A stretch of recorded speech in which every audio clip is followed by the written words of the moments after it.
You'd think by 10 weeks into the season, the waiver wire would have been picked clean, and yet there's plenty of juice still left to squeeze. We go into all the best waiver wire pickups on the Fantasy First Down.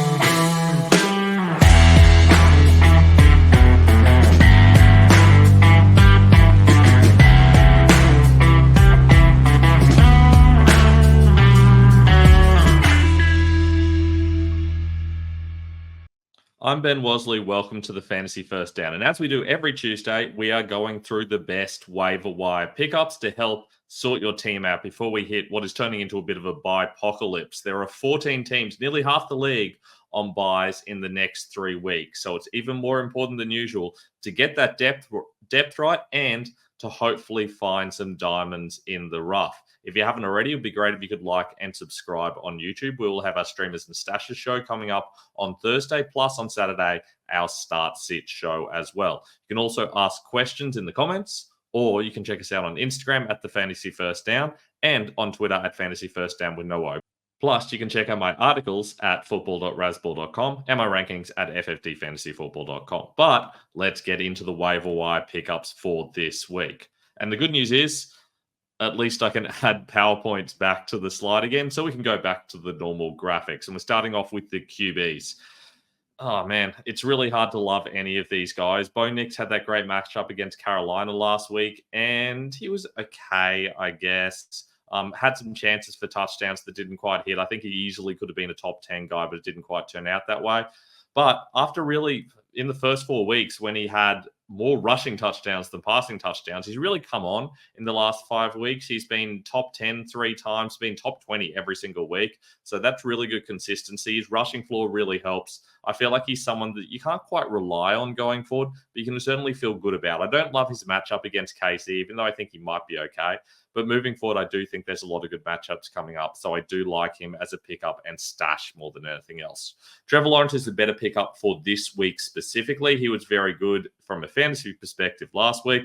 The fact that he's missing Christian Kirk and Gabe Davis should leave you concerned. And yet, here we are, top 10 on last week and top 11 on the season. He takes on the Vikings, an excellent matchup for quarterbacks. So if you need someone for just this week because you have a buy issue, then Lawrence is a fantastic option. Justin Herbert looks pretty solid last week as well. He gets a tougher matchup against Tennessee. I feel like he's a relatively safe option moving forward. You know what you're going to get from him, but there's limited upside there. Certainly he had a good week from a passing perspective last week, but he still only finishes the QB 11, and that was one of his best weeks of the season, so it's hard to feel fantastic about him long term. I do feel like his upside is kind of capped because they want to run the ball so much, because their defense is so strong. They're rarely ending up in blow-up games. Plus, there are very few situations where they're really chasing the game. They're usually in pretty tight games where they're trying to grind it out.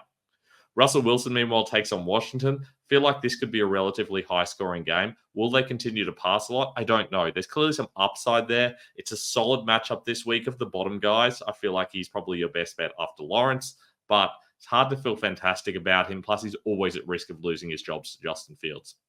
I also have Drake May very close to these guys. I think May probably has more upside than Herbert and Wilson, and is up there towards Lawrence as well.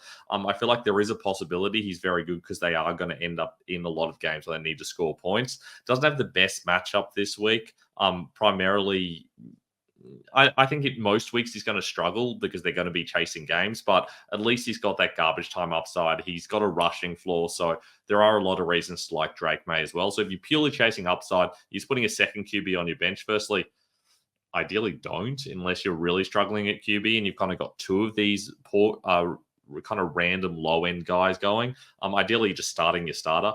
But if you're struggling a little bit, then May is someone that's got some upside and you can take a punt on.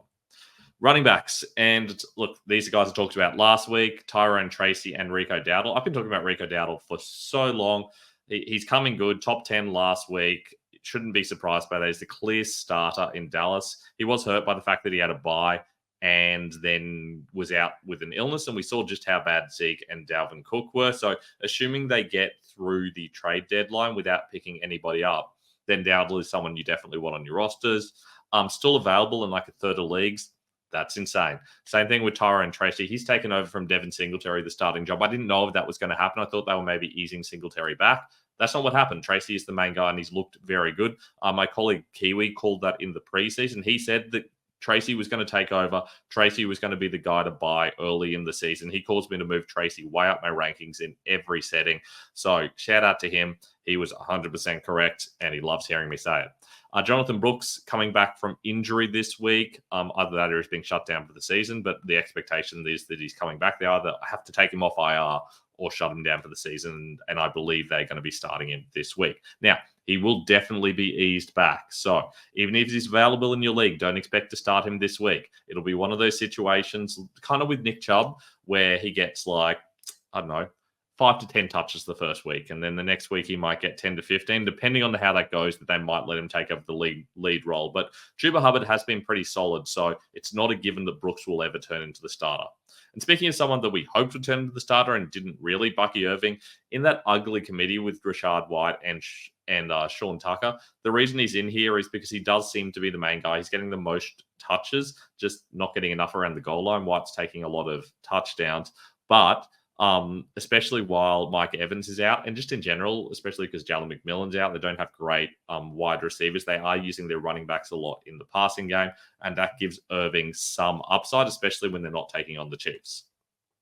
Deeper starting options, and there's really not that many deep, true starting options. I think Jalen Warren's the only guy that I'll think of as a guy that you can start, but he doesn't have any stash upside. He really is just someone you would put in there if he's starting, and I don't love him for that. Firstly, because he's clearly in the small half of the committee. And secondly, because they're not running the ball as much in Pittsburgh as they usually do. And for that reason, he's someone that just has such limited upside. There are very few situations. I'd really basically want a 1 week bye week filler, and then I'd bring in Warren. I certainly wouldn't put him on my bench because he's just never going to be someone who's got high upside. Even if there's an injury to Najee Harris, you're still going to see a lot of Cordarrelle Patterson once he's healthy, or they might trade someone in. So Warren, limited upside as a handcuff, but he is at least someone you can start on a weekly basis. But guys with heaps of handcuff upside that you can kind of still start in the right situations, Braylon Allen, look, especially if they're in a situation where there is a possibility that they're going to be playing a lot of snaps, then Allen seems to get involved because they do want to seem to keep Hall limited a little bit. Allen's also getting a lot of goal line work, so if you're expecting them to score a lot, then I do think that we might see Allen snipe some touchdowns from Breece Hall. Generally, Breece Hall just being hurt a lot this season by Braylon Allen. Kind of predicted that in the preseason a little bit. That's why I had Hall behind guys like Bijan Robinson, for example, and it's kind of turned out that way. Tyler Algier, speaking of Bijan Robinson, is a very good backup, and he's getting used in irritating situations as well. Basically, if they are ahead in a game, and clearly ahead in the game, they just lean on Tyler Algier a heap. Bijan's still getting a lot of high-value touches. I think he's the running back 4 on the season, but Algier's still getting his as well. Top 40 running back on the season, top 30 last week. So he is someone that you can use if you're in bye-week trouble, especially if they're expected to win. And they are expected to win this week against New Orleans. Zach Charbonnet going into a bye, so less value for that reason, but he is still one of the most upside stashes. And in games where they're expected to lose, he does certainly see the field a lot in 2-minute drills, when they're chasing the game, third downs and things like that. Plus, he's one of the best handcuffs in the league. And now for guys you're purely just stashing, you're never starting these guys on a weekly basis, for me at least. Blake Corum, 1 snap last week. I believe he got a rush and went backwards, but 1 snap last week, but he is still clearly the backup for me. If Kyron Williams goes down, he's got massive value. Ray Davis has been used occasionally, and he's been very good when given the opportunities. He was the running back 13 last week, and he got 6 touches or something along those lines, 4 rushes and 2 catches. And he made him look very good. He's a really talented back. He was one of my favorite backups. It was he and Braylon Allen in the offseason for me, and they have both turned out very nicely. Ray Davis, if there's a James Cook injury, is going to be massively valuable, just like Braylon Allen is going to be hugely valuable if Breece Hall goes down. So Davis is a very good stash, and he's someone that you can kind of desperation start in a given week, but I do prefer those other guys. Cam Akers has taken over from Ty Chandler as the backup running back. That was indicated a little bit last week when they only gave Chandler 2 snaps and didn't have Akers active, I believe. This week they decided to have them both active, but they gave Akers all the snaps, and Chandler's gone back to being a special teams guy.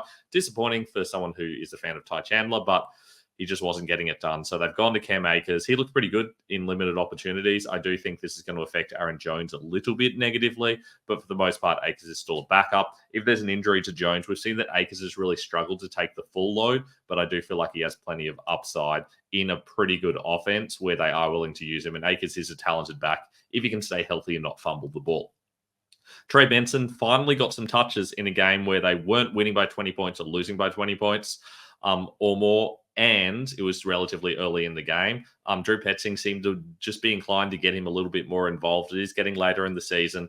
James Conner is a free agent, so they do need to make sure that Benson is definitely the guy for next season. So they're getting him some proper touches. He looked good. Obviously ended up being the running back 19 on the week. I'm not saying he's going to take over from James Conner, although realistically, if they get to the point where they're kind of like pretty much out of playoff contention, and they're very much not at the moment, but if they get to that point, then I could imagine a situation where Benson takes over, and I kind of thought they might head in that direction. As it turns out, that's not going to be the case, but if James Conner gets an injury, and he's never gone through a season without missing at least 2 games, then Trey Benson would certainly be the main guy that steps up. You'll still see Demicado on third downs and as a change of pace, but Benson's a moderately valuable handcuff for that reason, mainly because Connor is so injury prone. Kind of same thing with Aaron Jones. 2 very injury prone guys aren't like someone like a James Cook who's never missed a game before. Wide receivers. Josh Downs, kind of shocking. He's still available in a quarter of leagues. He is someone that you definitely want. Flacco loves him. Richardson loves him. He's basically the number 1 guy while Michael Pittman is injured. Pittman's just getting underused simply because that injury is limiting him. He's not able to play properly, and so Downs is the main guy. Jacoby Myers, clearly the number 1 guy in Vegas. What that looks like with the coaching change, or the OC change, I should say, we don't know. But I do think that Myers will probably remain the main guy, even after the bye week, and they've had a chance to kind of reconfigure what's going on. Don't love putting bye week guys in here, but I mean, these are guys that you really should be picking up. Myers run it wide receiver 16 last week, wide receiver 26 on the season, and he's missed games. So he is having a very good season. He's very underrated. It shocks me he's available in so many leagues. Cedric Tillman obviously ended up being fantastic this week. I was very nervous about him because of the matchup, and he really saved it with that unbelievable late touchdown. I think that he was going to end up having a pretty average week if not for that, but he is still their kind of number 1 guy there. So I do like the idea of picking Tillman up. Plenty of upside there. He's someone that you can definitely use with Jameis when they get in better matchups. And Juwan Jennings, I mean, this is contingent on his health. If we get reports of him being kind of shut down for a while or anything like that, then suddenly he's someone you don't really want on your team. But we have seen him have big weeks. He's had the biggest week all season, nearly 200 yards, 3 touchdowns. He was massive when given the opportunity. Obviously, Deebo Samuel is healthy, but Brandon Ayuk's out. It's not hard to imagine Deebo getting injured again, and all of a sudden Jennings is the main guy. Obviously, Pearsall's back, but I have Jennings ahead of him. Also, if there's an injury to George Kittle, for example, I think that Jennings will be more valuable as well. So there are plenty of situations where Jennings could jump into a very high value spot, and even now, he's still someone you can kind of desperation start if you need to. Deeper waiver options, Jerry Jeudy on a bye week, but same thing with Cedric Tillman. This offense is going to be a lot better with Jameis Winston. Well, it will most weeks. Obviously, it was a relatively tough matchup, but we've seen how they went against the Ravens. That was obviously a good matchup, but they're going to have other good matchups coming up this season. So they are a team where you want the wide receivers if Jameis can keep that job, and hopefully he can. Xavier Leggett, obviously, with Deontay Johnson out of town, becomes the number 1 guy. Thielen might be back. We haven't heard anything about him being traded, but there is still time. But assuming Thielen's still there, that's going to hurt Leggett a little bit, but he is still a solid option. Scored a lot of touchdowns, I think 4 touchdowns in the last 6 games or something along those lines. He is moving forward. He's getting the starter snap, so he's someone I'm mildly interested in. Rashad Bateman, I was very excited about until Deontay Johnson arrived. That's going to really hurt him. Still getting some opportunities, still a top 30 wide receiver on the season, but that really limits his upside. He essentially needs an injury to Flowers or Johnson to be a true top guy now. But if that happens, all of a sudden he becomes very interesting again. And Jalen Tolbert, the number 2 guy, but now it's for Cooper Rush. How's that going to affect him? I mean, probably not well. But I do still think he's someone that when there's a new quarterback coming in, you always got to see who they turn to. CeeDee Lamb might miss this week, and that would mean Tolbert becomes the number 1 guy. And all of a sudden, he's someone that they kind of need to lean on alongside Ferguson and Dowdle. So we'll see what impact Rush has. But the kind of young quarterbacks, which is not really the case with Rush, but kind of inexperienced quarterbacks or backup quarterbacks, I guess the best way of saying it, do tend to lean on the checkdowns, their running backs or their tight ends, or their own legs, and that's not really the case with Rush. So it's not going to help Tolbert, probably going to help Dowdle and Ferguson more, but Tolbert might still be okay. And some super deep waiver option. I say super deep because of availability, but Quentin Johnston is one of the favorites here. I would have Johnston above maybe everyone there, probably not Judy, maybe not Liggett, and he's pretty close to Jennings as well. The reason being that he's got so much upside. I mean, we saw as the wide receiver 5 last week. The problem here, of course, is going to be what impact does DJ Chark have? I think he probably takes snaps away from Palmer or nobody. Are they going to keep passing? Probably not this week against Tennessee, but you just never know. So he's got some upside, but I need to see it keep happening before I can start him. But there is massive upside there. I'm really excited about the upside you can get from Johnston. He's someone I was big on going into this season. I always believed the added talent. He is my favorite wide receiver from that class. That was wrong. Flowers is better. But I still kind of like him better than Jordan Addison as a talent and as a fantasy prospect. And I do feel like that's kind of been justified by how he's gone here. Of course, Smith-Njigba's actually turned out pretty good as well. All those first round wide receivers from that, was that 22 draft class now, have kind of turned out okay. It looked like Johnston might be the bust, but he is looking like he might turn into a solid receiver after all. So I like the idea of picking him up and seeing what happens. He is a quality player. Juju Smith-Schuster taking on the Broncos. Bad matchup. He might not be playing. Still injured. We don't know what's happening with him. But even when he comes back, goes into that slot role, that's very, very, very valuable in a Chiefs offense. Having said that, with DeAndre Hopkins coming in, all of a sudden we're seeing a few more targets going to Hopkins. It's been a long time since someone in that outside role has been valuable. I think it was Nathan Yankee who was saying that it's the first time since Patrick Mahomes took over that he's had more than 6 targets to an outside receiver in a game, which is pretty crazy. So it is entirely possible that Juju is the guy they start to lean on again, and Hopkins is just used in specific situations. Regardless, Juju is definitely going to be involved. He's going to have an impact on the rest of the offense, and I do think he's still going to get plenty of targets. Darius Slayton kind of gets hurt by Malik Neighbors being him back, but I mean, still a top 40 wide receiver on the season, was solid last week as well. I feel like he's someone who's going to give you some boom bust potential.